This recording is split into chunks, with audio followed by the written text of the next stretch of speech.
கர்த்தருடைய பரிசுத்த நாமம் மகிமைப்படுவதாக. இந்த நாளில் இந்த காலை வேளையிலே கர்த்தர் நம்மை அவருக்குள் பலப்படுத்தும்படியாய் நமக்கு தருகிற வார்த்தை 2 கொரிந்தியர் அதனுடைய 4வது அதிகாரம் அதனுடைய 1வது வசனம். இப்படிப்பட்ட ஊழியத்தை உடையவர்களாகிய நாங்கள் இரக்கம் பெற்றிருப்பதால் சோர்ந்து போகிறதில்லை. கர்த்தருடைய பரிசுத்த நாமம் மகிமைப்படுவதாக. இந்த வசனத்தை கொண்டுதான் தேவன் தேவஜனங்களாகிய நம்மை இன்று அவருக்குள் பலப்படுத்துகிறார். இந்த வசனத்துல பவுல் தன்னுடைய ஊழியத்தை குறித்து சொல்லும் பொழுது இப்படிப்பட்ட ஊழியத்திலும் நான் சோர்ந்து போகிறதில்லை அப்படின்னு சொல்றாரு.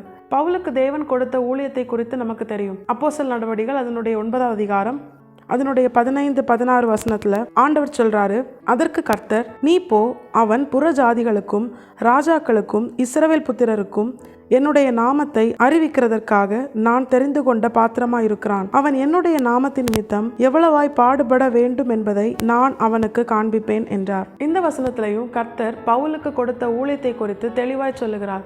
ஆண்டவர் பாடுபடும்படியான ஒரு ஊழியத்தை தான், கர்த்தரின் நாமத்தின் நிமித்தம் ஒரு பாடுபட்டு ஊழியம் செய்யும்படியான ஒரு ஊழியத்தை தான் கர்த்தர் பவுலுக்கு கொடுத்திருந்தார். அந்த ஊழியத்தை குறித்தும் பவுல் சொல்றாரு, இப்படிப்பட்ட ஊழியத்திலும் நாங்கள் சோர்ந்து போகிறதில்லை. நம்முடைய வாழ்க்கையிலும் தேவஜனங்களாய் ரட்சிக்கப்பட்டு கர்த்தருக்கென வேறு பிரிக்கப்பட்டு கர்த்தரால் நடத்தப்படுகிற நம்முடைய வாழ்க்கையில ஒவ்வொரு நாளும் நாமும் சோர்ந்து போகிறோம். இவ்வளவாய் பாடுபடும்படியான ஒரு ஊழியத்தை பெற்றிருந்தும் பவுல் எந்த விதத்திலும் சோர்ந்து போகிறதில்லை. தேவஜனங்களாகிய நம்முடைய வாழ்க்கையில மட்டும் அனுதினமும் எல்லா நிலையிலும் ஒரு சோர்ந்து போகிற நிலை நமக்கு மட்டும் ஏன் ஏற்படுது? பாடுபடும்படியான ஒரு ஊழியத்திலும் பவுல் சோர்ந்து போகாமல் இருக்கிறாரே. வெளிப்படுத்தின விசேஷம் 1:6 பிரகாரம் நாமும் கர்த்தருடைய ஆசாரியர்களாகத்தான் அழைக்கப்பட்டிருக்கிறோம். பவுல் செய்த ஊழியத்தோடு நம்முடைய வாழ்க்கையை கம்பேர் பண்ணி பார்க்கும் பொழுது எந்த விதத்திலுமே அந்த அளவுக்கு ஒரு பாடுபட்ட ஒரு நிலையில, கர்த்தரின் நாமத்தின் நிமித்தம் பாடுபட்ட ஒரு நிலையில நாம் இருக்கிறோமா அப்படின்னு பார்த்தா நிச்சயமா இல்லை. அவ்வளவாய் பாடுபட்டும் பவுல் சோர்ந்து போகாமல் தன்னுடைய ஊழியத்தை கர்த்தருக்கென பக்தி வைராகியமாய் செய்ய என்ன காரணம்? நம்முடைய வாழ்க்கையிலும் எல்லா நிலையிலும் சின்ன சின்ன விஷயங்களுக்கும் நாம் சோர்ந்து போக என்ன காரணம்? கர்த்தர் பட்சபாதம் உள்ள தேவன் அல்ல. பவுலுக்கு தேவன் கொடுத்த ஏதோ ஒரு நன்மை நிமித்தம் தன்னுடைய வாழ்க்கையில ஏற்பட்ட பாடுகளால பவுல் சோர்ந்து போகிறதில்லைன்னு பவுல் இந்த வசனத்துல குறிப்பிடுறாரு. தேவஜனங்களாகிய நமக்கும் நம்முடைய வாழ்க்கையிலும் கர்த்தரிடத்திலிருந்து நாம் அந்த நன்மையை பெற்றுக்கொண்டோமே ஆனால் நம்முடைய அனுதின வாழ்க்கையில கர்த்தரின் நாமத்தின் நிமித்தம் கர்த்தருக்காக வாழுகிற இந்த வாழ்க்கையில எந்த விதத்திலும் சோர்ந்து போகாமல் கர்த்தருக்கென பக்தி வைராகியமாய் வாழ கர்த்தர் நம்மையும் பலப்படுத்துவார். அப்படி தேவன் பவுலுக்கு விசேஷித்த விதமாய் கொடுத்த காரியம் என்ன, அந்த நன்மை என்ன அப்படின்னு நம்ம தியானிக்கும் போது அதே 2 கொரிந்தியர் 4வது அதிகாரம் அதனுடைய 1வது வசனத்துல, இப்படிப்பட்ட ஊழியத்தை உடையவர்களாகிய நாங்கள் இரக்கம் பெற்றிருப்பதால் சோர்ந்து போகிறதில்லை. தேவஜனங்களாகிய நம்முடைய வாழ்க்கையிலும் நாமும் பவுலை போல தேவ இரக்கத்தை பெற்றிருந்தோமே ஆனால் எந்த நிலையிலும் நாமும் எந்த சூழ்நிலையிலும் சோர்ந்து போகாதபடிக்கு கர்த்தருக்காக பக்தி வைராகியமாய் வாழ முடியும். பவுல் தன்னுடைய வாழ்க்கையை குறித்து அப்படிதான் சொல்றாரு.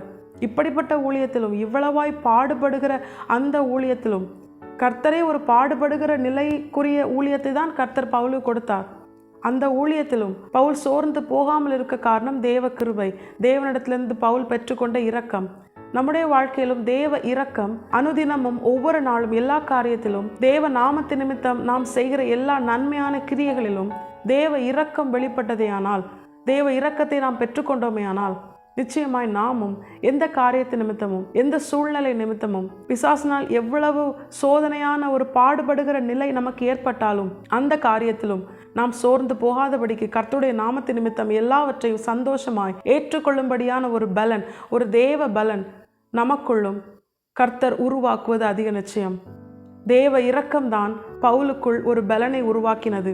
பவுல் எந்த விதத்திலும் சோர்ந்து போகாதபடிக்கு அவனுடைய இருதயம் கர்த்தருக்காக பக்தி வைராகியமாய் கிரியை செய்ய அவனை ஏவினது. நம்முடைய வாழ்க்கையிலும் நிச்சயமாய் தேவ இரக்கத்தை நாம் பெற்றுக்கொண்டோமே ஆனால் எந்த நிலையிலும் நாம் சோர்ந்து போகாதபடிக்கு கர்த்தர் நம்மையும் அவருடைய நாமத்தின் நிமித்தம் நம்முடைய வாழ்க்கையில எவ்வளவு சோதனை நமக்கு வந்தாலும் அதிலே நாம் சோர்ந்து போகாதபடிக்கு கர்த்தருடைய நாமத்தின் நிமித்தம் பக்தி வைராகியமாய் கர்த்தரே தேவன் என்று அவரை குறித்து அநேகருக்கு முன்பாக சாட்சியா நிற்க கர்த்தர் நம்மை பலப்படுத்தி நிறுத்துவது அதிக நிச்சயம். தேவ இரக்கத்தை பெற்றுக்கொள்ள நாம் என்ன செய்ய வேண்டும்? இரக்கமுள்ளவர்கள் பாக்கியவான்கள், அவர்கள் இரக்கத்தை பெற்றுக்கொள்வார்கள் என்று மத்தேயு 5வது அதிகாரத்துல இயேசு கிறிஸ்துவே சொல்றாரு.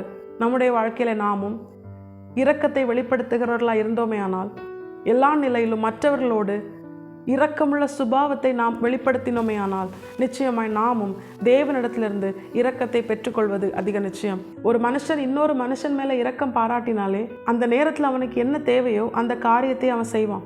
அவனால் என்ன முடியுமோ அந்த உதவி அவன் செய்வான். இப்போ தேவனிடத்திலிருந்து நாம் இரக்கத்தை பெற்றுக்கொண்டோமே ஆனால் நம்முடைய வாழ்க்கையிலும் நம்முடைய தேவைகள், நம்முடைய இல்லாமைகள், நம்முடைய எல்லா குறைகள் இவை எல்லாவற்றையும் கிறிஸ்து இயேசுவுக்குள் மகிமையிலே நிறைவாய் இம்மையிலும் மறுமையிலும் தேவன் நம்மை நிறைவாய் நடத்தி ஆசீர்வதித்து நம்முடைய எல்லா தேவைகளையும் அவர் சந்தித்து நம்முடைய எல்லா காரியங்களையும் அவர் பொறுப்பெடுத்து கர்த்தர் நமக்காக யாவையும் செய்து முடிப்பது அதிக நிச்சயம்.